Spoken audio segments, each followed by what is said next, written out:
Hello everyone. इस video session में हम डिस्कस कर रहे हैं जो क्रांतिकारी आंदोलन स्टार्ट हुआ था भारत में उसके बारे में। अब जो क्रांतिकारी आंदोलन है इसकी शुरुआत जनरली जैसे आप देखोगे 1897 से होती है। अब क्या होती है मैं अभी आपको बताऊंगा, लेकिन मूलभूत कारण ये है और इसकी जो फ्रीक्वेंसी बढ़ती हुई हमें दिखाई देती है वो दिखाई देती है 1906 के जब सूरत विभाजन होता था उसके बाद से। कारण क्या है? कारण ये है कि जो क्रांतिकारी जो यंग एलिमेंट्स है, जो नवयुवक वर्ग था भारत में, उन्होंने पहले तो मॉडरेट्स की पॉलिसीज़ को देखा। तो मॉडरेट्स की जो भिखमंगी टाइप की पॉलिसीज़ थी ट्रिपल पीपीपी वाली प्रेयर, पिटीशन एंड प्रोटेस्ट, ये तो फेल नज़र होती आती है दिखती है। कैसे? 1905 में बंगाल विभाजन हो जाता है। जबकि 1885 से लेकर 1905 तक अगर आप देखोगे तो भारतीय राजनीति का जो आंदोलन था वो मुख्यतः मॉडरेट्स के हाथ में रहा था। अब जो बची-कुची कसर थी वो 1907 के सूरत अधिवेशन में हो जाती है। कैसे हो जाती है? क्योंकि यहाँ पर जो नरम दल थे और जो गरम दल था इनका विभाजन हो जाता है। तो जब यंगर एलिमेंट्स को ये लगने लग जाता है कि ये यहाँ पे तो आपस जो बड़े बुजुर्ग हैं आपस में ही लड़ रहे हैं, तो फिर उन्हें लगता है कि अब ये यही रास्ता है, ये सेल्फ सैक्रिफाइस करके ही हम अब सत्ता या से अंग्रेजों को भगा सकते हैं। तो चलिए शुरुआत करते हैं। रेवोल्यूशनरी टेररिस्ट मूवमेंट में सबसे मूलभूत चीज़ें जो मैंने आपको बता दी हैं, ठीक है? एक्सट्रीमिस्ट जो विंग थी, कहने का मतलब यही है कि शुरुआत तो इन्होंने ही करी थी और जो बाद में इसी चीज़ को बढ़-चढ़ कर बोला गया, ये क्रांतिकारी गतिविधि है। ये टेररिस्ट जैसे वर्ड्स सही नहीं होने चाहिए अगर आप भारतीय इतिहास को पढ़ रहे हैं। रेवोल्यूशनरी मूवमेंट आप कह सकते हैं, दैट इज़ द राइट। उनके दिमाग में सिर्फ़ एक ही चीज़ थी, उनकी जो पॉलिटिकल फिलॉसफी की बात करेंगे, तो वो बहुत ज़्यादा अलग तो थी और बहुत ज़्यादा क्लियर भी नहीं थी, बहुत क्लैरिटी भी नहीं थी कि मूलभूत क्या सिद्धांत होंगे। बट एक चीज़ सब क्रांतिकारियों के दिमाग में पूरी थी, वो थी कि freedom of the Motherland from British rule, कि हमने अपनी मातृभूमि को ब्रिटिश के चंगुल से, यानी कि जो ब्रिटिश शासन है उससे आज़ाद कराना है। उनके तरीके क्या थे? ये तरीके के थे यूरोपियंस के जो ऑफिशियल्स हैं, जो अधिकारी वर्ग है, उनकी हत्या कर दो। इसके अलावा they sought to demoralise the official class, और जो मतलब प्रशासक वर्ग है, उनका मोरल डाउन करना है। एडमिनिस्ट्रेशन को पैरालाइज़ कर दिया जाता है। जो हमारे देश में आज़ादी के जो दुश्मन हैं, चाहे वो भारतीय हों, चाहे वो विदेशी हों, चाहे वो भारतीय हों, चाहे विदेशी हों, दोनों को उखाड़ फेंकना है। अब ये सब वो करेंगे कैसे? कोई भी काम करेंगे उनके लिए हमें क्या चाहिए होता है? फाइनेंसेस चाहिए होता है। फाइनेंस का मतलब है कुछ धन संपत्ति चाहिए होता है या नहीं? तो वो हम कैसे मैनेज करेंगे? तो उसके लिए इन्होंने जो तरीके अपनाए थे वो क्या थे? मर्डर कर दो, डकैती डाल सकते हैं, बैंक्स को लूटना, ऑफिसेज़ को लूटना, और इवन जो ट्रेन डिरेलमेंट्स होते हैं, यानी कि जो जाती हुई जो ट्रेन रेलगाड़ी होती है उसको रोकना। ये सारी चीज़ें आप कर रहे थे कौन? ये यंग क्रांतिकारी लोकजन। आइए आगे देखते हैं। जो शुरुआत होती है एक्टिविटीज़ की, ये होती है महाराष्ट्र के रीजन में, और महाराष्ट्र के रीजन में जो रिवॉल्यूशनरी जो एक्टिविटीज़ होती हैं, उनको जो लीड कर रहे हैं वो लीड कर रहे हैं चित्पावन ब्राह्मण। कौन? चित्पावन जो ब्राह्मण है महाराष्ट्र में, वो एक सिटीजन कमेटी की रिपोर्ट आई थी 1918 में। ये रिपोर्ट याद रखिए कि सिटीजन कमेटी की रिपोर्ट कब आई? 1918 में, इन द ईयर ऑफ 1918। उन्होंने इस चीज़ को ऑब्जर्व किया था कि जो चित्पावन ब्राह्मण से पूना जिला के, ये जनरली लीड कर रहे हैं रेवोल्यूशनरी एक्टिविटीज़ को। कारण कैसे है? जो चित्पावन ब्राह्मण है, इन्होंने शिवाजी का बहुत अहम साथ दिया था जब शिवाजी ने अपने साम्राज्य का निर्माण किया, और उसमें ये स्वराज्य में रहते थे, शिवाजी के स्वराज्य में। तो जब अंग्रेजों ने ये मतलब लॉर्ड हेस्टिंग्स जब आया था, तो इसने क्या किया था कि मराठा साम्राज्य को 1800, ये मराठा जो अंतिम युद्ध हुआ था 1817 1617 में पूना को मर्ज कर लिया गया था। तो अब ये जो गुलामी की वो जंजीरें हैं वो चित्पावन ब्राह्मण को रास नहीं आ रही थी, इस वजह से उन्होंने आंदोलन या रेवोल्यूशनरी एक्टिविटीज को अंजाम देना शुरू कर देते हैं। और इन चित्पावन ब्राह्मण्स में से है जो सबसे बड़े लीडर है वो है तिलक, बाल गंगाधर तिलक। तो यहाँ पर तिलक का हमें इंपॉर्टेंट रोल दिखता हुआ मिलेगा। बाल गंगाधर तिलक की बात करें, जनरली ये चित्पावन ब्राह्मण थे। इन्होंने एक आर्य बांधव समिति की भी स्थापना करी थी। याद रखने चीज़ ये है कि आर्य बांधव समिति तो बाल गंगाधर तिलक ने स्थापना करी, लेकिन स्वदेश बांधव समिति की स्थापना अश्विनी कुमार दत्त ने करी थी। अब दोनों में कन्फ्यूज़न होगा, तो हमें ऐसे याद रखना है कि आर्यों की बात बाल गंगाधर तिलक करते हैं, उन्होंने थीसिस भी लिखी है। चलिए, बाल गंगाधर तिलक ने आर्य बांधव समिति की स्थापना करी। अच्छा, साथ में बाल गंगाधर तिलक ने लाठी क्लब की भी स्थापना करी थी, जिससे कि लोगों को ये लड़ने के लिए ट्रेन किया जा सके। इसके अलावा जनमानस से जुड़ने के लिए उन्होंने गणपति फेस्टिवल 1893 में और शिवाजी फेस्टिवल 1895 में इसकी शुरुआत करी। तो इन सब चीज़ों के माध्यम से तिलक ने एक तरीका अपनाया था कि जो प्रो स्वराज वाला जो फीलिंग्स है लोगों के माइंड में और दिल में डाल सकें। इसके अलावा ये जो घटना हुई है, रैंड और एमहर्स्ट की हत्या पूना में 1897 में। इसका मैं पूरा आपको चीजें बताता हूँ। देखो 1896-97 में महामारी स्टार्ट होती है। अब ये महामारी जो स्टार्ट होती है तो इसको लीड कर रहे थे दो अंग्रेजी वो ऑफिसर्स, रैंड एंड एमहर्स्ट। ठीक है, तो रैंड एंड एमहर्स्ट जो भी वहां पे अपने शासन प्रशासन देख रहे थे, एक क्राइसिस को मैनेज कर रहे थे, इनके ऊपर ऐसे गंभीर आरोप लगे कि वहां पर ये बच्चों के साथ महिलाओं के साथ बदसलूकी, बच्चों के साथ अन्याय कर रहे हैं। तो इसी चीज को तिलक ने अपना जो उनको न्यूज़पेपर था महारट्ठा, महारट्ठा यानी कि महारट्ठा का मतलब है ये अंग्रेजी में प्रकाशित होने वाला था। इसमें उन्होंने एक वर्ड लिखा, क्या लाइन थी, plague is more merciful to us than its human prototypes now reigning in the city. उन्होंने कहा कि जो प्लेग है, जो महामारी है, वो हमारे प्रति ज्यादा दयावान है अपेक्षाकृत किसके, कि प्लेग के रूप में जो मानव घूम रहे हैं हमारी शहर को तहस नहस कर रहे हैं। अब जो मानव कौन है यहाँ पर, ब्रिटिश, और ब्रिटिश कौन, रैंड और एमहर्स्ट। अब जब ये कथन चापेकर, अच्छा जिस, ये जो मराठा जो न्यूज़पेपर है, इनका जो प्रेस था, इसी में एसोसिएट के तौर पे काम करते थे चित्पावनी ब्राह्मण थे, दो भाई थे जिनको हम चापेकर बंधु कहते हैं। चापेकर बंधु यानी कि चापेकर उनकी जो जाति थी, और दो भाई थे, एक का नाम था दामोदर और दूसरे का नाम था बालकृष्ण। तो दामोदर चापेकर और बालकृष्ण चापेकर ने रैंड को और एमहर्स्ट की हत्या कर दी, उनको गोली मार दी। ठीक है, अब जब दो लोग मारे गए तो भाई जब ये जांच बैठेगी, जब ब्रिटिश का कोई भी अधिकारी मारा जाता तो कायदे से सीआईडी जांच करती थी। तो सीआईडी ने जांच ये किया, ये पाया गया कि मराठा में जो न्यूज ये छापी गई थी जो लाइन, इससे प्रेरित होकर दामोदर और बालकृष्ण चापेकर ने रैंड और एमएस की हत्या करी। तो इन दोनों को सजा तो हुई, डिपोटेशन कर दिया गया। अच्छा, इनको डिपोर्ट कर दिया गया, इनका डिपोटेशन हो गया। और सबसे बड़ी बात है, बिना किसी सुनवाई के, no trial, without any trial. और साथ में बाल गंगाधर तिलक को भी 18 महीने का रिग्रेस एग्रीमेंट इम्प्रीजमेंट झेलना पड़ा। रिग्रेस का मतलब होता है बामशक्कत सजा, 18 महीने तक जेल के अंदर रहेंगे लेकिन साथ में काम भी करेंगे। ठीक है, इसके अलावा तिलक ने अपनी राइटिंग से लोगों के अंदर ये क्रांतिकारी भावनाएं जगाने में बहुत सफलता भी पाई थी। उदाहरण के तौर पर हम देखें, जैसे उन्होंने केसरी, जो कि मराठा भाषा में लिखा जाता था, मराठी भाषा में लिखा जाने वाला पत्र केसरी को 15 जून 1897 में उन्होंने लिखा था कि Shrimad Krishna's advice in the Gita is to kill even our own teachers and और किंसमैन। वो कह रहे हैं कि श्रीमद भागवत में भगवान श्री कृष्ण गीता में तो यहाँ तक की एडवाइस देते हैं कि अपने शिक्षकों, अपने गुरुजनों को और अपने जो सगे संबंधी हैं, अपने जो खून के रिश्ते वाले लोग हैं, उनको भी आप मार सकते हैं यदि वो अधर्म को अपनाते हैं। तो इस प्रकार की बातें तिलक अपने उसमें लिखते थे। अच्छा ठीक है, तो ये तो चीज़ समझ में आ गई। साथ में उन्होंने ये भी कहा था कि अपने आप को, आपका जो विज़न है वो सिर्फ़ कुएँ में जैसे एक मेंढक अपने आप अपनी दुनिया सीमित कर लेता है, उस तरीके से सीमित नहीं करिए। वो कह रहे हैं कि get out of the penal code, ये जो दंड संहिता है इनसे बाहर निकलो। Enter the extremely high atmosphere of the Shrimad Bhagavad Gita. Shrimad Bhagavad Gita को जो हाईली एक्सट्रीमली हाई एटमॉस्फेयर है, जो वातावरण है, उसमें आप प्रवेश करो and consider the actions of the great man. और जो महान लोगों ने जो भी कर्म किए हैं, उन कर्मों के बारे में सोचो, उनसे प्रेरणा लो। इस प्रकार की बात तिलक अपने किसमें कर रहे हैं, अपने न्यूज़पेपर्स में। तो अगर ये पूछा जाए कि तिलक ने किस तरीके से लोगों को जागृत किया, तो आप ये मराठा और ये केसरी की डिस्कस कर सकते हैं, आर बांधव समिति की बात कर सकते हैं, गणपति फेस्टिवल, शिवाजी फेस्टिवल की बात कर सकते हैं, और लाठी जो क्लब की स्थापना करी थी तिलक जी ने, उनकी भी हम बात कर सकते हैं। आगे देखते हैं। अब हम बात कर रहे हैं जो और क्रांतिकारी गतिविधियां हैं, भारत में तो लोग रहकर संपन्न नहीं हो पा रही थी, तो कुछ लोगों ने विदेश चले गए और विदेश में रहकर वहां से क्रांतिकारी गतिविधियों को अंजाम दिया। उनमें से एक जो सबसे बड़ा नाम आता है वो आता है श्यामजी कृष्ण वर्मा का, जिन्होंने लंदन में इंडिया हाउस की स्थापना करी थी। किस हाउस की स्थापना? इंडिया हाउस में। अब ये देखो, अब कृष्ण वर्मा की बात करें तो नेटिव थे कहाँ से? काठियावाड़, पश्चिमी बंगाल, पश्चिमी भारत में काठियावाड़ का ये इलाका है, पार्ट काठियावाड़ का, यहाँ से इन्होंने कैम्ब्रिज यूनिवर्सिटी में पढ़ाई करी थी और क्वालिफाइड फॉर द बार, यानी कि वकालत के लिए ये क्वालिफाइड थे। जब वो भारत लौटे तो उन्होंने बहुत सारे राज्यों में सेवा भी की, लेकिन उनको मतलब बहुत डिस्गस्टिंग फील हुआ with the over bearing attitude of political resident. इसकी वजह से उन्होंने निर्णय लिया कि इंडिया की जो लिबरेशन, इंडिया की जो आज़ादी है ब्रिटिश के जो ऑपरेशन से, अत्याचार से, उससे वो लड़ेंगे, और उन्होंने अपनी जो सेंटर ऑफ एक्टिविटीज चूज किया वो था लंदन।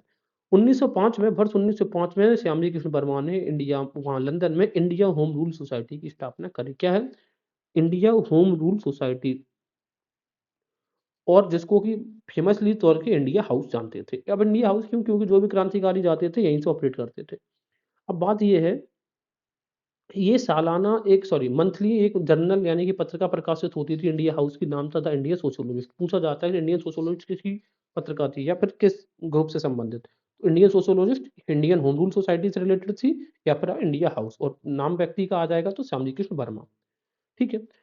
अब बात ये है कि यहाँ पे 6 फेलोशिप्स, मतलब कि हर साल 6 लोगों को ये क्या करते थे, स्कॉलरशिप देते थे 1-1 हज़ार रुपए ईच, हर एक इंडियंस को, ठीक है? कि वो फॉरेन कंट्री में विज़िट कर सकते हैं उन स्कॉलरशिप के आधार बनाकर।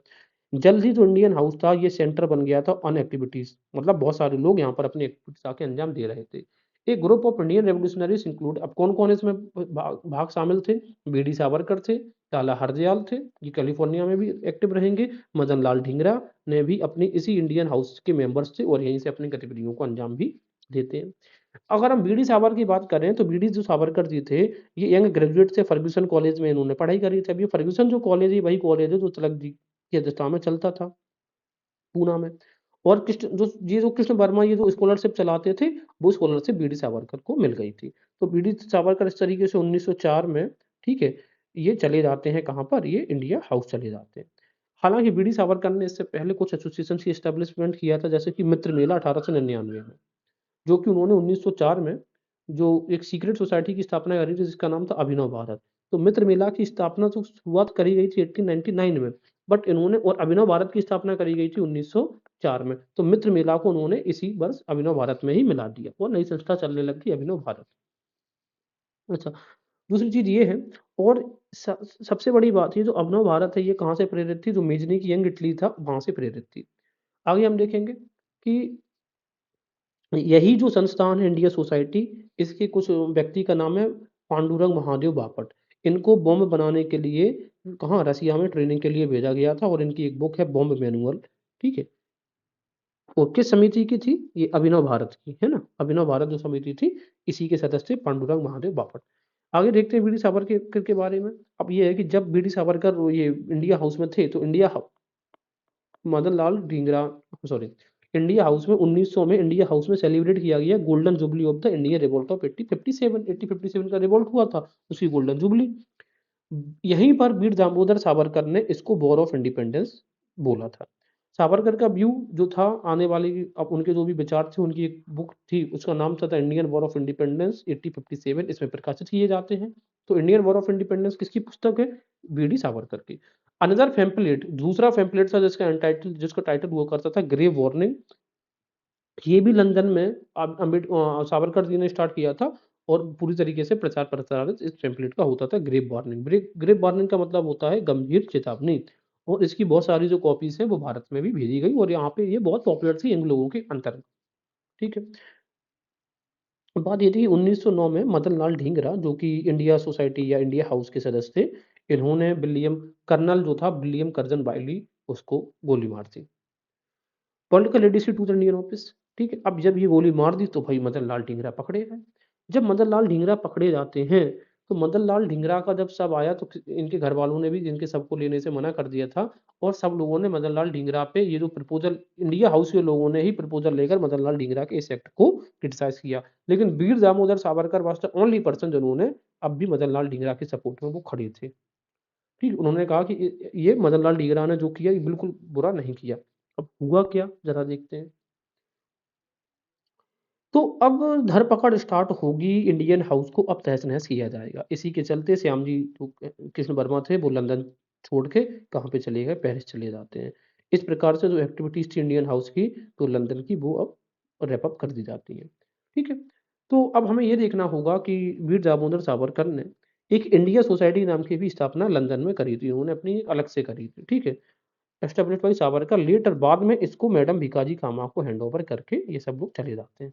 अच्छा, अब हमें क्या देखना है कि ये जो बुक थी सावरकर की the Indian war of independence, ये इतनी ज़्यादा पॉपुलर हो गई थी और लोग इससे इतना ज़्यादा प्रभावित हो रहे थे कि ब्रिटिशर्स ने इसको बैन कर दिया था। इस बुक पे बैन लगा दिया था।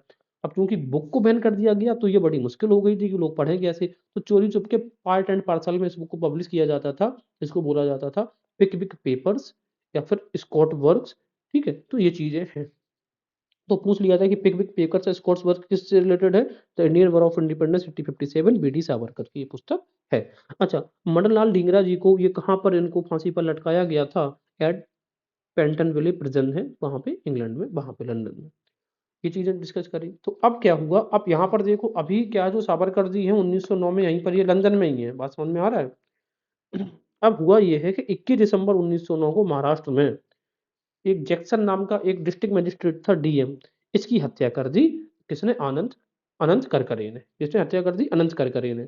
इसी को कहा जाता है कहाँ? नासिक कॉन्स्पिरेसी केस 21 दिसंबर 1909 का।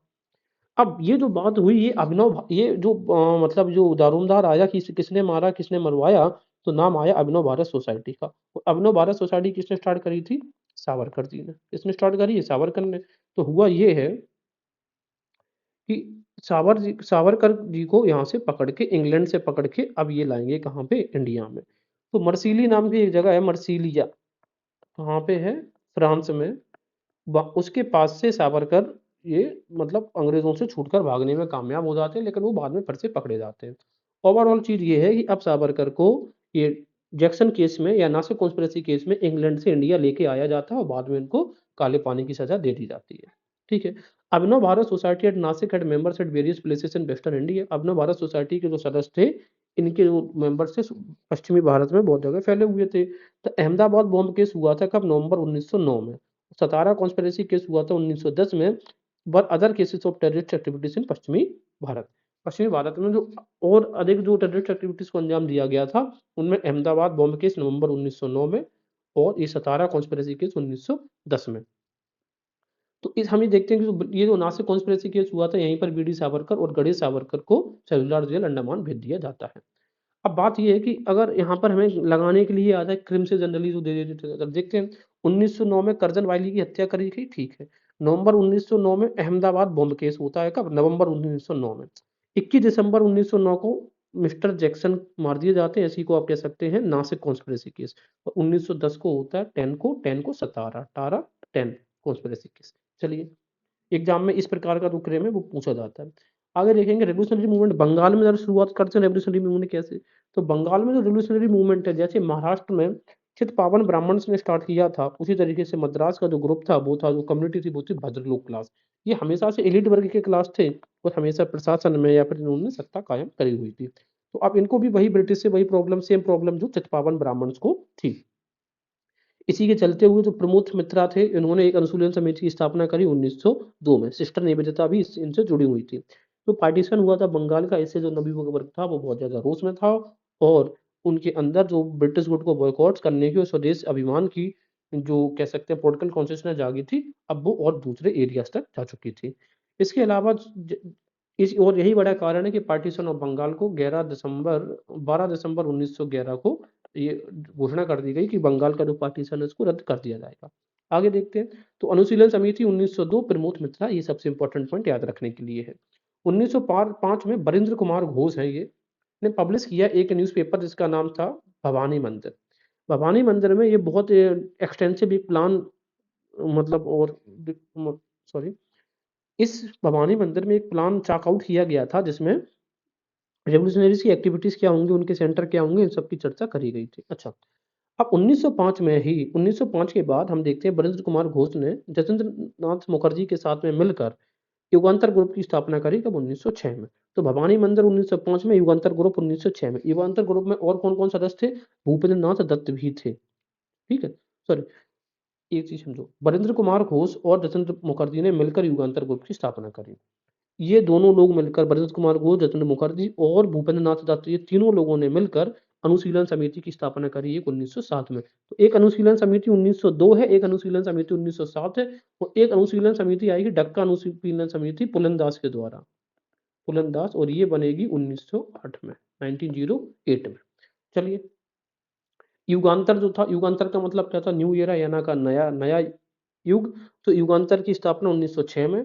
और संध्या, ये जो दो ऐसे न्यूज़पेपर हुआ करते थे जो एंटी ब्रिटिश आइडिया को लोगों तक पहुंचा रहे थे। अनदर जो पैम्फलेट था उसका नाम था मुक्ति कौन पाथे, विच वेज लाई साल्वेशन, की मुक्ति किस पथ पे मिलेगी हमें। इस प्रकार के आह्वान भी इंडियन सोल्जर्स के लिए किए गए थे। एग्जॉर्टेड इंडियन सोल्जर्स को आह्वान किया गया था to supply arms to the revolutionaries. भारतीय सोल्जर्स को कहा गया था कि जो लोग सेना में हैं वो इस प्रकार से रेवोल्यूशनरीज को क्या आर्म्स प्रोवाइड करवाएं, हथियार। The youth of Bengal was exhorted to worship Bhavani as the manifestation of Shakti. और यूथ ऑफ बंगाल को कहा गया था कि भवानी की पूजा करें, क्योंकि भवानी क्या है, मैनिफेस्टेशन है किसकी, शक्ति की, जिसकी वजह से मेंटल, फिजिकल और मोरल और स्पिरिचुअल स्ट्रेंथ प्राप्त होगी। इसके अलावा the Mphasis of was on Karma and action, जो जोर दिया गया था वो किस पे, कर्म और कर्तव्य पर दिया गया था। तो 2 अनुशीलन समिति नहीं, 3 अनुशीलन समिति की स्थापना हुई थी। पहली अनुशीलन समिति 1902 में प्रमोद मित्रा ने, दूसरी अनुशीलन समिति 1907 में बरिंद्र कुमार घोष, यतीन्द्र मुखर्जी और भूपेंद्रनाथ दत्त, और तीसरी जो अनुशीलन समिति है ढाका में 1908 पूर्ण बिहारी दास के अध्यक्षता में, और इसी ने बर्रा डकैती को भी अंजाम दिया था। इसके अलावा और एक अगर बात करें तो ब्रह्मानंद उपाध्याय हैं, उन्होंने रविन्द्रनाथ को क्या बोला था, टैगोर बोला था। तो ये टैगोर की उपाधि जो है रविन्द्रनाथ को किसने दी है, ब्रह्मबंधा उपाध्याय। आगे हम देखेंगे 1906 में when some robberies were plan to finance the plan of revolutionaries. 1906 में एक प्रयास किया जाता है फाइनेंस के लिए, यानी कि पैसे के जुगाड़ करने के लिए एक लूट का, लेकिन वो हो नहीं पाती है। ठीक है, इसके अलावा होती है, मतलब उतना ज्यादा सक्सेस नहीं मिलती थी। 1907 में एक अनसक्सेसफुल अटेम्प्ट किया गया, किसको, lieutenant governor of eastern Bengal, और जो बंगाल के गवर्नर थे और ईस्टर्न बंगाल के जो गवर्नर थे उनको मारने का, बट वो भी प्लेन नाकामयाब हुआ। फिर कहावत कही जाती है कि करत करत अभ्यास के जड़मत होत सुजान, रसरी आवाज जाते सिल पर परत निशान। अब इस बार ये जो हमारे क्रांतिकारी थे, इस बार अब वो कामयाब हो गए थे।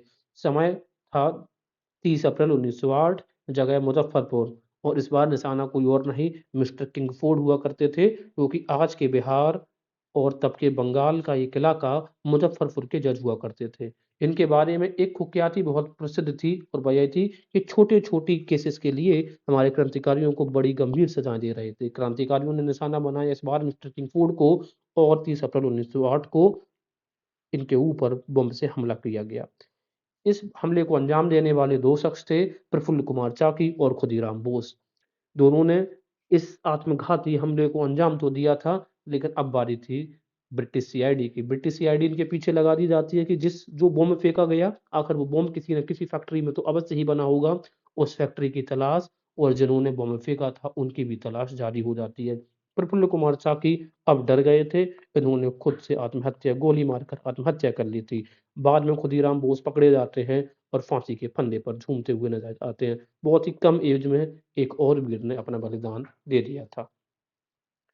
अब जो खोज है वो आगे बढ़ती है, और अंत में पता चलता है कि ये जो फैक्ट्री है वो कहीं और नहीं, अलीपुर दार्जिलिंग के पास में एक जगह है, यहीं पर लाइक मैं सर्व करके आया हूँ, पीजीटी टीचर ऐसा केंद्रीय विद्यालय अलीपुर में। तो यहाँ पर फैक्ट्री की बात पता चलती है। जब फैक्ट्री की बात पता चलती है तो इसमें बहुत सारे लोग मतलब पकड़े जाते हैं। इसके बाद साथ में हम ये देखेंगे कि मनिकताला जो गार्डन्स होते हैं, मनिकताला गार्डन्स का मतलब है मनिकताला नाम की जगह पर गार्डन्स यानी कि चाय के बागान, वहीं पर बॉम्ब फैक्ट्री बनाई गई थी, किसके द्वारा, हेमचंद कानूनगो के द्वारा। तो मनिकताला गार्डन्स बॉम्ब फैक्ट्री पकड़ी जाती है, 34 लोगों को अरेस्ट कर लिया जाता है। उन 34 लोगों में जो घोष ब्रदर थे, दो घोष, अरविंद घोष और वरिंद्रनाथ घोष। तो अरविंद घोष भी अपने, ये सबसे पहला पर्सन है जिन्होंने पैसिव रेजिस्टेंस की बात करते हैं, और पूर्ण स्वराज, सबसे ज्यादा स्वराज का कॉन्सेप्ट इन्हीं का रेडिकल था। तो अरविंद घोष और अरविंद कुमार घोष दोनों भाई अलीपुर कॉन्स्पिरेसी केस में पकड़े जाते हैं। क्वेश्चन पूछा जाता है कि अरविंद घोष और बजरंग घोष किस कॉन्स्पिरेसी केस में पकड़े गए थे, तो answer is Alipur conspiracy case. जब ट्रायल चल रहा था इस केस का, तो नरेंद्रनाथ जो गोसाई हैं, ये सरकारी गवाह बनने को तैयार हो गए। तो भाई उन लोगों ने निशाना बनाकर नरेंद्र गोसाई की भी हत्या कर दी। फरवरी 1904 में जो पब्लिक प्रोसिक्यूटर थे, इनको भी कलकत्ता में मार दिया, यानी कि सरकार की तरफ से जो वकील था उसकी भी हत्या कर दी उन्होंने। ऑन 24 फरवरी 1910 को एक डेप्यूटी सुप्रिंटेंडेंट ऑफ पुलिस यानी कि डीवाईएसपी को भी गोली मारकर हत्या कर दी जाती है, जब वो अपने कलकत्ता हाईकोर्ट से बाहर निकल रहे थे। हालांकि अरविंद घोष बाद में जेल से रिहा होने के बाद पौंडीचेरी चले गए, और उनका जो आइडिया ऑफ पैसिव रेजिस्टेंस था, जो कि अपने वंदे मातरम में प्रकाशित करते थे। ठीक है, एक पॉइंट इनके लिए ये है। दूसरा है सावित्री, जो पोयम थी इंग्लिश में उन्होंने लिखी, सबसे लंबी पोयम थी इनकी सावित्री, अंग्रेजी की। इसके अलावा ये काली पूजा के जो प्रचलन है बंगाल में, वो भी अरविंदो घोष ने ही स्टार्ट किया है। दूसरी बात क्या है, यहाँ पर कन्हैया लाल एंड सचिंद्र बोस किल्ड नरेंद्र गोसाई। अब ये जो बताया था कि नरेंद्र गोसाई ने, जो कि अंग्रेजों का अप्रूवर बन गए थे कि ठीक है हम गवाही देंगे इन लोगों के खिलाफ, तो कन्हैया लाल और सचिंद्र नाथ बोस ने इनको, नरेंद्र गोसाई को मार दिया था। ठीक है, तो ये ओवरऑल चीज़ें समझ में आ गई कि अलीपुर बॉम्ब केस कब हुआ है, 30 अप्रैल 1908 को हुआ है। तो ये बताइए, नासिक कॉन्स्पिरेसी पहले हुई है कि Alipur bomb case? Alipur bomb case पहले हुआ 30 अप्रैल 1908 को। तो ये मर्डर ऑफ कर्जन वाइली, ये सब चीज़ें डिफरेंट है। चलिए आगे देखते हैं। बाल गंगाधर तिलक ने बंगाल के जो रेवोल्यूशनरीज थे, इनकी सिफारिश करी कि इन लोगों ने सही किया ही ये किंग फोर्ड को मारकर। और ये अपने उन्होंने जो लिखा था वो अपने उसमें केसरी में लिख दिया था, केसरी न्यूज़पेपर में। किस न्यूज़पेपर में लिखा था उन्होंने? केसरी में। इस वजह से तिलक को 1908 से लेकर 1914 तक यानी कि 6 वर्ष की सजा सुना दी जाती है। इसके अलावा Rowlatt committee report put the number of dacoits, Rowlatt committee एक रिपोर्ट आई थी, ये भी याद रखना कि रूलर कमेटी की रिपोर्ट आई थी कब? 1906 से, मतलब उसने कहा था कि 110 डकैती डाली गई है और बहुत सारे अटेम्प्ट किए गए हैं, लगभग 60 अटेम्प्ट किए गए हैं बंगाल के रीजन में ही अफसरों को मारने के। तो पूछ लिया जाए कभी कि रूलर कमेटी रिपोर्ट किससे संबंधित है, तो आप कह सकते हैं रिवोल्यूशनरीज की एक्टिविटीज का एक डेटा तैयार किया था उन्होंने। अब हम बात करते हैं दो एरिया की, अब तक हमने बात कर ली है, एक तो बात करी है महाराष्ट्र और बंगाल की। अब हम बात कर रहे हैं जो अन्य प्रोविंसेस थे। अन्य प्रोविंसेस में आता है हमारा पंजाब और उत्तर प्रदेश का कुछ इलाका। तो पंजाब में सरकार ने प्रपोज किया था modification of tenures in the Chenab and canal colony. जो चेनाब का एरिया और जो चेनाब कैनाल के कॉलोनी का एरिया है और जो बड़ी दोआब का एरिया है, वहाँ पे जो पट्टे पर जो ज़मीनें ली जाती थी, उनके टर्म को सरकार ने बदल दिया। इसकी वजह से बड़ी मात्रा में वहाँ पे लोगों ने, रूरल मासेस ने यानी कि ग्रामीण जनता ने क्या किया? विरोध किया। गवर्नमेंट ऑफ इंडिया एक्ट जो सरकार थी उस समय, उन्होंने बहुत जल्दी के साथ मतलब एक्शन लिया और वीटो लगा दिया इन कैनाल कॉलोनी लेजिस्लेशन और असेटिंग। और इसके साथ लाला लाजपत राय और अजीत सिंह यहाँ पे जो लीड कर रहे थे, 2 बड़े नेता, इनको डिपोर्ट कर दिया जाता है। अंडर किस रेगुलेशन के अंदर? अंडर रेगुलेशन थर्ड ऑफ 1818, 1818 का रेगुलेशन नंबर 3 के अनुसार। अजीत सिंह को तो 6 महीने के बाद छोड़ दिया जाता है। इसके बाद वो कहाँ पे? पर्सिया चले जाते हैं, पर्सिया यानी कि ईरान। लालचंद फलक और Bhai Parmanand were arrested and sentence to various terms of imprisonment. ठीक है, तो लालचंद फलक और भाई परमानंद को पकड़ा जाता है और बाद में ये इनको जेल दे दी जाती है। अब एक चीज याद रखना है कि ये जो ग्रुप, ये जो पकड़ा जा रहा है, लाला लाजपत राय, अजीत सिंह, लालचंद फलक, भाई परमानंद, ये सब बाद में चले जाएंगे कहाँ पे? अमेरिका में चले जाएंगे और वहीं से ये गदर पार्टी की स्थापना करेंगे और अपना गदर मूवमेंट स्टार्ट करेंगे। दिसंबर 1912 एक और, लॉर्ड हार्डिंग। हमें ये पता है कि ये अप्रैल में, दिसंबर 1912 को जब प्रोसेशन हेल्ड हो रहा था, प्रोसेशन, ठीक है, देखो राजधानी तो बन गई थी अप्रैल अप्रैल 1912 में, दिल्ली राजधानी ट्रांसफर हो गई थी। लेकिन एक्चुअली में जो प्रोसेशन लिया जा रहा था, जो ऑफिशियली सब चीजें हो रही थी, वो हो रही थी दिसंबर 1912 में, शायद 30 दिसंबर 1912 था। तो उस समय लॉर्ड हार्डिंग अपनी बग्गी में जब वो उसमें मतलब जुलूस में एंटर कर रहे थे तो चांदनी चौक में, तो उनको मतलब मारने का प्रयास किया जाता है। ठीक है, लेकिन वो कामयाब नहीं हुआ। इसकी जैसे हमने कई सारी कॉन्स्पिरेसीज देखी यहाँ पर, जैसे कर्जन वाइली की हत्या 1909, अहमदाबाद बॉम्ब केस या कॉन्स्पिरेसी नवंबर 1909, मिस्टर जैक्सन को मारा गया या नासिक कॉन्स्पिरेसी 21 दिसंबर 1909, सतारा कॉन्स्पिरेसी 1910। उसी तरीके से हमने कुछ और ये देखिए, जैसे हमने अलीपुर बॉम्ब कॉन्स्पिरेसी ये अप्रैल 1908। उसी तरीके से कुछ और कॉन्स्पिरेसी याद रखना है। विक्टोरिया कॉन्स्पिरेसी कब हुई थी? 1914 में। सिल्क पेपर कॉन्स्पिरेसी कब हुई? 1915। मौलवी उबैदुल्लाह ने कुछ लेटर्स लिखे थे महमूद हसन को, किसमें? अरबी में। They were caught by the British, British ने पकड़ लिए थे और ये कहा गया था कि हमारी हमारी मतलब सरकार को गिराने की कोशिश कर रहे हैं। चलिए अब हम जरा बात करते हैं कुछ और चीजों की। भारतीय विद्यार्थियों ने लंदन में कमल और कटार नामक एक संस्था की स्थापना की थी, लंदन में। कहाँ पे? लंदन में। और अरविंद घोष भी इसके सदस्य थे। यूरोप में क्रांतिकारी गतिविधियों कैसे रही? यूरोप में देखा जाए तो एक तो हमने लंदन में बात कर ली थी, मैडम भिकाजी रुस्तम कामा, पारसी महिला थी। भारत की स्वतंत्रता प्रचार के हेतु 1902 में यूरोप व अमेरिका का उन्होंने दौरा किया था। इस वजह से इनको मदर ऑफ इंडियन रेवोल्यूशन कहते हैं। इन्होंने अपना जो हेडक्वार्टर बनाया हुआ था वो पेरिस में बनाया था और पेरिस में इंडिया सोसाइटी की स्थापना की एवं पेट्रियोट समाचार पत्र निकाला। देखो पहले पेट्रियोट इंडिया सोसाइटी कहाँ पे बनी थी? स्टार्टिंग में इनिशियली इंडियन सोसाइटी जो बनी थी वो बनी थी कहाँ पे? लंदन में। तो जब ये कर्जन वाइली ने की हत्या कर दी जाती है, कर्जन वाइली की, तब यहाँ ये जो इंडियन सोसाइटी का जो दारोमदार है, वो किसको दे दिया जाता है? मैडम कामा को। और कामा अपनी यही इंडियन सोसाइटी लेके जाएंगी कहाँ पे? पेरिस, और वहां से ये उसको लीड करेंगी, वहां से चलाएंगी। और जो न्यूज़पेपर चलाती थी वो चलाती थी पैट्रियोट, पेरिस से पैट्रियोट। 1960 में स्टुटगार्ट एक शहर है जर्मनी में, वहां पे एक द्वितीय अंतर्राष्ट्रीय समाजवादी कांग्रेस आयोजित की गई थी। वहां वहीं पर मैडम कामा ने भारतीय प्रतिनिधि के रूप में हिस्सा लिया था और यहीं पर मैडम ने पहली बार 3 रंग का, हरा, पीला और लाल रंग का झंडा राष्ट्रीय झंडा फहराया था। पूछ सकते हैं, इसके रंग भी पूछे जा सकते हैं आपको। कौन कौन सा था? हरा था, पीला था और लाल था। अब हम बात करते हैं जिमरमैन योजना। जिमरमैन योजना के अंतर्गत जर्मन वेरियस ऑफिस के सहयोग से वीरेंद्र चट्टोपाध्याय, भूपेंद्र नाथ दत्त और लाला हरदयाल। अब ये वीरेंद्र चट्टोपाध्याय, ये दोनों बंगाल के रीजन से हैं, ये पंजाब के रीजन से। इन लोगों ने बर्लिन में 1915 में इंडियन इंडिपेंडेंस कमेटी की स्थापना करी थी, जिसका नाम था भारतीय स्वतंत्र समिति। तो इंडियन इंडिपेंडेंस कमेटी की स्थापना कहाँ हुई है? जर्मनी में, यानी कि बर्लिन में। और कहाँ पे? किस योजना के अंतर्गत? जिमरमैन योजना के अंतर्गत। कौन कौन लोग इसमें शामिल हैं? वीरेंद्र चट्टोपाध्याय हैं, भूपेंद्र नाथ दत्त हैं, लाला हरदयाल हैं। अमेरिका और कनाडा में क्रांतिकारियों गतिविधियों की बात करते हैं हम जरा। 1907 में रामनाथपुरी ने उर्दू में सैन फ्रांसिस्को से सर्कुलर ए आजादी निकाली। नाम क्या है? रामनाथपुरी। सर्कुलर ए आजादी उर्दू में कहाँ से? सैन फ्रांसिस्को में। तथा हिंदुस्तान एसोसिएशन की भी इन्होंने स्थापना की थी। ठीक है, तो हिंदुस्तान का वैसे भी एसोसिएशन रामनाथ से है, और रामनाथ जो है वो सर्कुलर आजादी।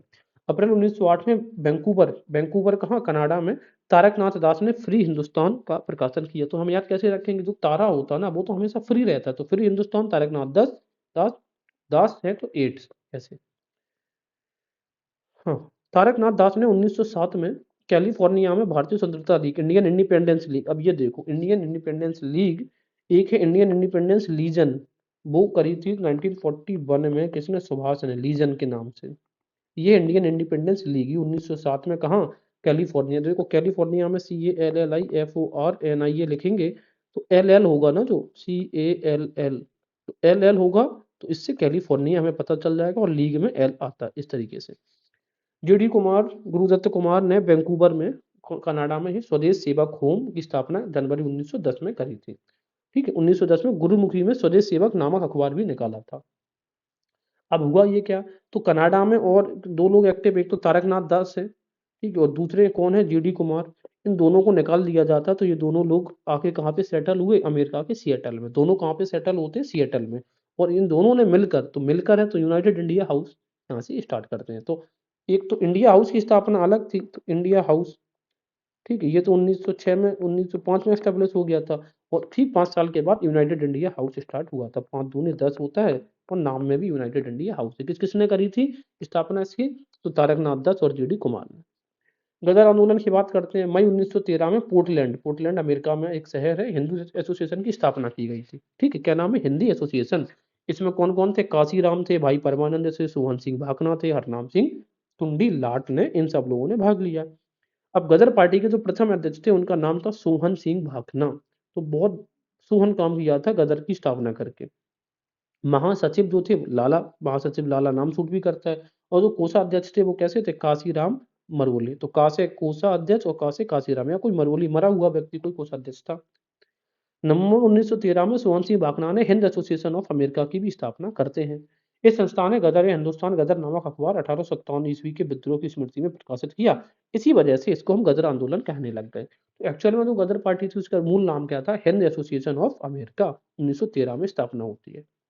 1 नवंबर 1913 को सैन फ्रांसिस्को से साप्ताहिक गदर का पहला अंक किसमें निकला था? उर्दू में निकला था। ठीक है, तो साप्ताहिक था। गदर कैसा था? साप्ताहिक न्यूज़पेपर था, 7 दिन में एक बार वाला। और पहला इसका अंक किसमें निकला था? उर्दू में, ये पूछते हैं। इसके बाद गुरुमुखी में प्रकाशित अंक होने लग गए। बाद में ये अंग्रेजी, मराठी, गुजराती, हिंदी, इन सब में पब्लिश होता था। और इसका सिर्फ एक अंक जो है वो पश्तो लैंग्वेज में निकला हुआ था। गदर के जो संपादक हुआ करते थे उनका नाम था रामचंद्र पेशा बारी। ठीक है, नाम याद रखना, संपादक का काम ही होता है ना, पेशा उनका क्या है? संपादक का। तो ऐसे याद रखना, रामचंद्र पेशा बारी। भारत जाने वाले साथियों को रामचंद्र ने क्या कहा था? कि देश के कोने कोने में विद्रोह भड़का दो। किसने कहा था? रामचंद्र ने। कथन क्या है? कि देश के कोने कोने में इंडिया, ये अमेरिका से जाओ और क्या कर दो? कोने कोने में विद्रोह भड़का दो। गदर के पहले अंक में लिखा हुआ था अंग्रेजी राज का दुश्मन। इसके बाद भारत छोड़कर अमेरिका जाने से पहले जो रामचंद्र पेशावारी ने गुजरांवाला से भारत तथा दिल्ली से आकाश नामक समाचार पत्रों का भी संपादन किया था। तो रामचंद्र पेशावारी के, एक तो वो गदर का प्रकाशन करते थे। अब जिस व्यक्ति ने गदर का प्रकाशन किया है रामचंद्र पेशावारी, वो और दो न्यूज़पेपर का प्रकाशन किया है। गुजरांवाला से करते थे भारत नामक न्यूज़पेपर का प्रकाशन, और दिल्ली से करते थे आकाश नामक समाचार पत्रों का संपादन। इसके बाद गदर पत्रिका के नाम पर ही हिंद एसोसिएशन ऑफ अमेरिका का नाम गदर आंदोलन पड़ गया, ये बताया था। गदर पार्टी के 2 विभाग थे, एक तो था प्रचार विभाग कि प्रचार प्रसार करेंगे और दूसरा था मिलिट्री विभाग। तो जो प्रचार विभाग था उसके जो सचिव थे वो थे लाला हरदयाल, तो हरदयाल हर जगह पर प्रचार होना चाहिए ऐसे। और मिलिट्री जो विभाग था वो क्या था, सचिव पांडुरंग, तो सचिव पांडुरंग खान खोजे। तो जो मिलिट्री है वो कहीं पे भी छुप जाए वो खोज के निकाल लेती है। तो मिलिट्री विभाग के सचिव कौन थे, पांडुरंग खान खोजे। लाला हरदयाल जिनका जन्म 1884 और मृत्यु 1939 में हुई थी, ने कुछ समय के बाद अमेरिका की स्टैनफोर्ड यूनिवर्सिटी में सॉरी लाला हरदयाल ने अब ये स्टेटमेंट दे देते हैं कि 4 स्टेटमेंट दे दी और फिर ऑप्शन देते हैं कि बताओ ये किस नेता के बारे में बात कर रहे हैं। तो याद रखना लाला हरदयाल जो थे उन्होंने स्टैनफोर्ड यूनिवर्सिटी में भी पढ़ाया था, ये बड़ा अचीवमेंट है उस समय का। तो लाला जी भले ये अग्रवाल फैमिली से थे लेकिन एजुकेटेड थे।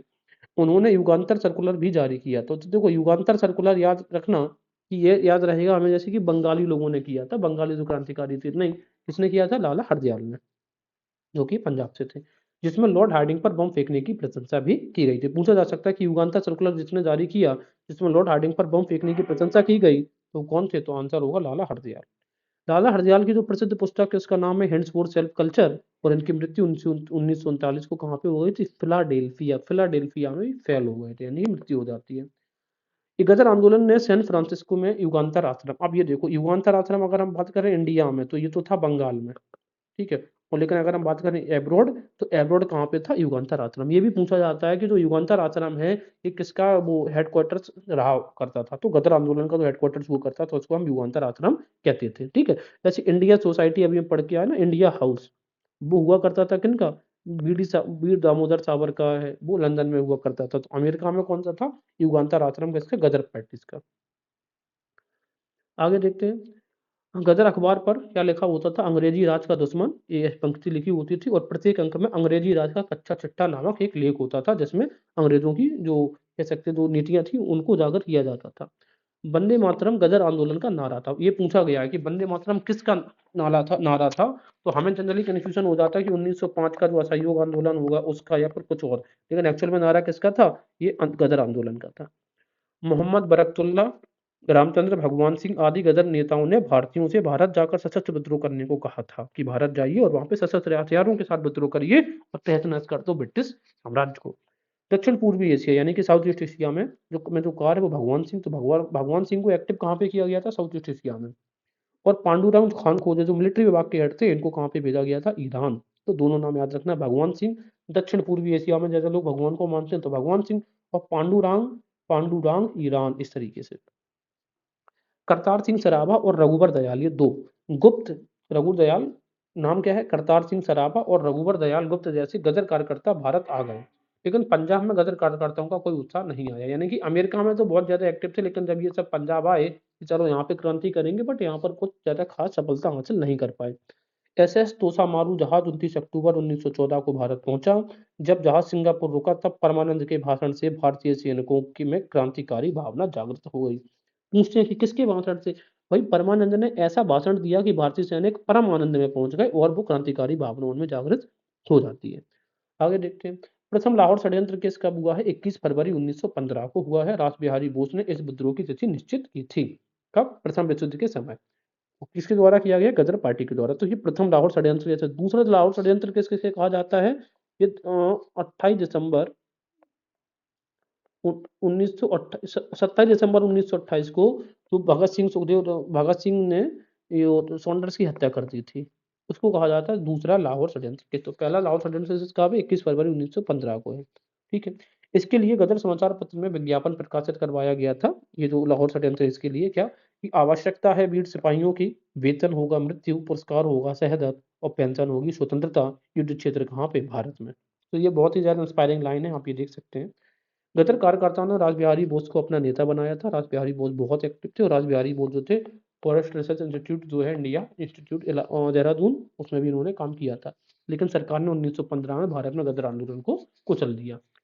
आगे देखेंगे कि कृपाल सिंह ने मुखबिर के रूप में सरकार की सहायता करी। तो भाई जब भी ये सब होता था ना कोई मुखबिर था, जैसे कि ये कृपाल सिंह, यहाँ पर कृपाल सिंह ने कृपा नहीं करी। करतार सिंह सराभा, विष्णु गणेश पिंगले, परमानंद पिंगले पर 1915 में प्रथम लाहौर षड्यंत्र के तहत मुकदमा चलाया गया। सराभा एवं विष्णु गणेश पिंगले को अंग्रेजों ने फांसी दे दी। अब ये पूछा जाएगा कि प्रथम जो ये लाहौर षड्यंत्र केस हुआ था उसमें किन्हें किन्हें मुकदमा चलाया गया या फिर किसको फांसी दी गई या फिर किन किन लोगों को इंडिक्ट किया गया था। तो नाम क्या है कि करतार सिंह सराभा, विष्णु गणेश पिंगले, भले महाराष्ट्र से जैसा नाम दिख रहा है, और परमानंद पिंगले, दोनों। तो 2 लोग पिंगले हैं और एक है करतार सिंह सराभा। फांसी कैसे-कैसे दे दी गई? सराभा को और विष्णु को, ठीक है? परमानंद जो थे वो बच जाते हैं। प्रथम लाहौर षड्यंत्र केस में अक्टूबर 1915 से जनवरी 1917 तक प्रथम एवं द्वितीय पूरक मुकदमे भी चले थे, ठीक है? 1915 ईस्वी के भारत रक्षा कानून का उद्देश्य क्या था? कि गदर आंदोलन को कुचलना था। ये भी पूछेगा कि 1915 में एक भारत रक्षा कानून स्टार्ट किया गया था, इसका मूल उद्देश्य क्या था? कि जो गदर आंदोलन की एक्टिविटीज बढ़ रही थी, कैसे भी करके इसको कुचल दो। गदर क्रांतिकारियों का आधार स्थल कहाँ पे था? अमेरिका में दक्षिणी क्षेत्र था। ये पूछा जाता है कि अमेरिका के उत्तरी क्षेत्र या दक्षिण। अब कैलिफोर्निया नाम की जो जगह है वो अमेरिका में, ठीक है? जैसे ये मान लेते हैं, एक तरफ बना भी लेते हैं, ठीक है? ये है कैलिफोर्निया, तो अमेरिका का दक्षिणी पार्ट है। गदर क्रांति छिड़ने का सबसे महत्वपूर्ण कारण प्रथम विश्व युद्ध का शुरू होना था, क्योंकि उन्होंने यही सोचा कि प्रथम विश्व युद्ध शुरू है, ब्रिटिश अभी एंगेज है लड़ाई में, इसी का फायदा हम उठा लेते हैं। 1917 में रामचंद्र और भगवान सिंह के बीच झगड़ा बढ़ने से गदर पार्टी 2 भागों में बँट जाती है। जैसे कांग्रेस भी तो बटी थी। लाला हरदयाल के बारे में देखते हैं। हालाँकि लाला हरदयाल स्टार्टिंग में तो बड़े क्रांतिकारी थे, बाद में इनके विचार बदल जाते हैं। लाला हरदयाल के क्रांतिकारी विचार भी बदल गए। अब उन्होंने अपनी उनकी जो पुस्तक थी, नाम था जर्मनी में 44 महीने। तो ये जर्मनी में 44 महीने कौन? लाला हरदयाल। मैं अब विश्वास करता हूँ, उन्होंने कहा था उसमें कि मैं अब विश्वास करता हूँ कि भारत की जनता के सर्वोत्तम हित के लिए पूर्व में ब्रिटिश साम्राज्यवाद का सुदृढ़ होना आवश्यक है। पूर्व का मतलब है कि जो पूर्वी हमारा जो इलाका है, यानी कि भारत है, चाइना है, यहाँ पर साम्राज्यवाद सदैव एक बुराई है। वो मानते थे कि जो साम्राज्यवाद है ये बुराई है, लेकिन ब्रिटिश और फ्रांसीसी साम्राज्यवाद अपने बुरे से बुरे रूप में भी जर्मन एवं जापानी साम्राज्यवाद से लाख गुना बेहतर है। ये कह रहे हैं कि मानते हैं कि साम्राज्यवाद तो बुराई है, लेकिन अगर ब्रिटिश और फ्रांसीसी साम्राज्यवाद है तब भी वो बहुत अच्छा है, अपेक्षा किसके? जर्मन और जापानी साम्राज्यवाद के, ठीक है? तो इन्होंने किस यूनिवर्सिटी में पढ़ाया था? अच्छा आप ये बताइए क्वेश्चन। अमेरिका की स्टैनफोर्ड यूनिवर्सिटी में लाला हरदयाल ने पढ़ाया। अब बात करते हैं कि अफ़गानिस्तान में भी अंतरिम सरकार का गठन हुआ था। अब कुछ लोग अफ़गानिस्तान से जो लोग लड़ रहे थे, हम उनका अकाउंट देना पड़ेगा हमें अब। तो राजा महेंद्र प्रताप ने जर्मनी के सहयोग से अफ़गानिस्तान में काबुल में अंतरिम सरकार की स्थापना करी थी। किसने? राजा महेंद्र प्रताप ने। सपोर्ट किसने किया था? जर्मनी ने, ठीक है? आगे अफ़गान शासक शाह अमानुल्लाह ने भी काबुल की अंतरिम सरकार को सहयोग किया था। अब महेंद्र प्रताप ने जो इंटरिम सरकार बना ली थी, मंत्रिमंडल कौन थे? ये इस मंत्रिमंडल में हेड तो थे महेंद्र प्रताप। आगे देखते हैं, बरकतुल्ला प्रधानमंत्री। जब प्रधान ही बरकतुल्ला मतलब प्रधानमंत्री की बरकत हो, इस तरीके से याद रखेंगे। मौलाना ओबैद उल्ला कैसे थे? गृह मंत्री। मौलाना बशीर, सीपल्लई, शमशेर सिंह, डॉक्टर मथुरा सिंह, खुदा बख्श और मोहम्मद अली इन सबके सदस्य थे। महेंद्र प्रताप ने प्रेम धर्म पुस्तक लिखी है, ठीक है? तो महेंद्र ने क्या लिखी? प्रेम धर्म। तो महाइंद्र, इंद्र वैसे भी प्रेम करते थे सबसे। राजा महेंद्र प्रताप लेनिन से भी मिले थे, ये याद रखना है। भारत में हिजरत आंदोलन के कई कार्यकर्ता अफगानिस्तान चले गए तथा उन्होंने वहां पर खुदाई सेना की स्थापना की। तो खुदाई सेना की एक स्थापना कहाँ पे? अफगानिस्तान के, अफगानिस्तान में भी की हुई थी। सिंगापुर विद्रोह कब हुआ है? 15 फरवरी 1915 में हुआ है। पंजाबी मुसलमानों की 5वीं लाइट इन्फेंट्री के जवानों ने जमादार चिश्ती खां, जमादार अब्दुल गनी तथा सूबेदार दाऊद खां के नेतृत्व में सिंगापुर में विद्रोह कर दिया। तो अब 2 विद्रोह आप याद रखिएगा। ये तो सिंगापुर विद्रोह हो गया, और ये जो ये लाहौर प्रथम षड्यंत्र केस, ठीक है ना? प्रथम लाहौर षड्यंत्र केस। हाँ, अब ये देखो, ये कब हुआ है? 15 फरवरी को। तो प्रथम षड्यंत्र लाहौर केस हुआ है 21 फरवरी को। First Lahore conspiracy case. अब ये है, एग्जाम में इसको क्रिम से लगाने को आते हैं। ये सिंगापुर विद्रोह भी आता है क्रिम से, और ये लाहौर कॉन्स्पिरेसी केस। अब दोनों की तारीख तो हमें पता है ना, 1915 है, लेकिन अब कौन पहले हुआ कौन बाद में, एग्जाम में ये प्रॉब्लम होता है। तो याद रखना है हमें, ये जो सिंगापुर में है सब तो पहले सिंग करोगे, ठीक है ना? इसके बाद जैसे गाना होता है ना, सिंग करके तब लाहौर जाओगे। तो सिंगापुर कॉन्स्पिरेसी केस पहले हुआ था, या सिंगापुर विद्रोह पहले हुआ था? लाहौर कॉन्स्पिरेसी केस कब हुआ है? 21 फरवरी 1915 को। और इसका जो मेन लीडर है वो है रास बिहारी बोस, लाहौर षड्यंत्र केस के। तो ये था हमारे क्रांतिकारियों के बारे में जो पहली वेव आई थी। अब हम अगली वीडियो में चर्चा करेंगे द्वितीय फेस ऑफ रेवोल्यूशनरी। आपको वीडियो अगर पसंद आया है तो आप लाइक कर सकते हैं, शेयर करके मेरी रीच बढ़ा सकते हैं, कमेंट करिए, एंगेज रहिए वीडियो से। Thank you.